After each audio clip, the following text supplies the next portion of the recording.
AP Stats, Quideo number 3. Basic question.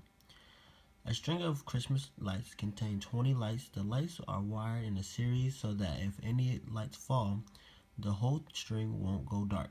Each light has probability of 0.02 of failing during a 3-year period.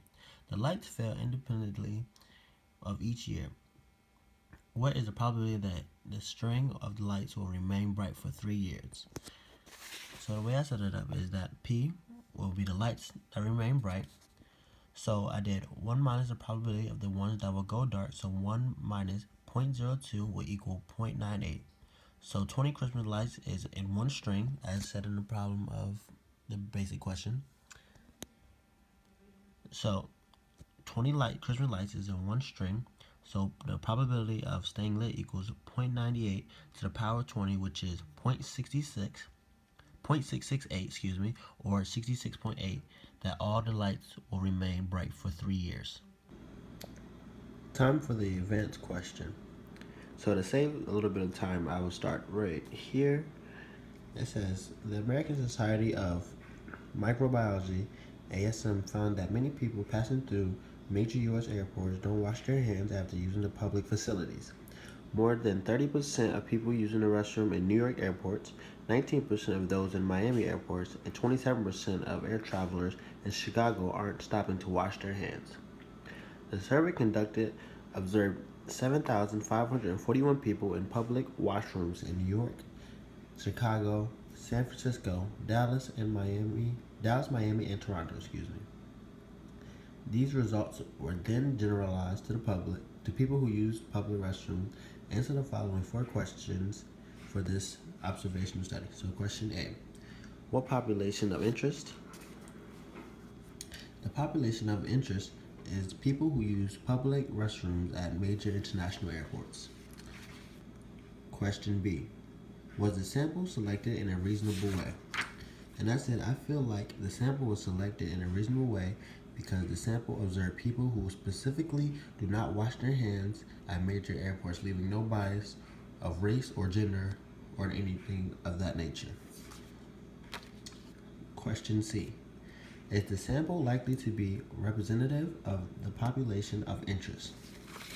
My response was yes, the sample was likely to be representative of the population of interest because, again, the population was people at major airports who use the restrooms and do not wash their hands. So it was exactly what the question had asked for. And part D: are there any obvious sources of bias? And I said there is no obvious bias since the problem never said it was based off of any gender, race, or nothing of that nature, or anything specific to deter someone from not being qualified to be observed. Time for the AP question. At a certain university, students who live in dormitories eat at a common dining hall. Recently, some students have been complaining about the quality of food served there.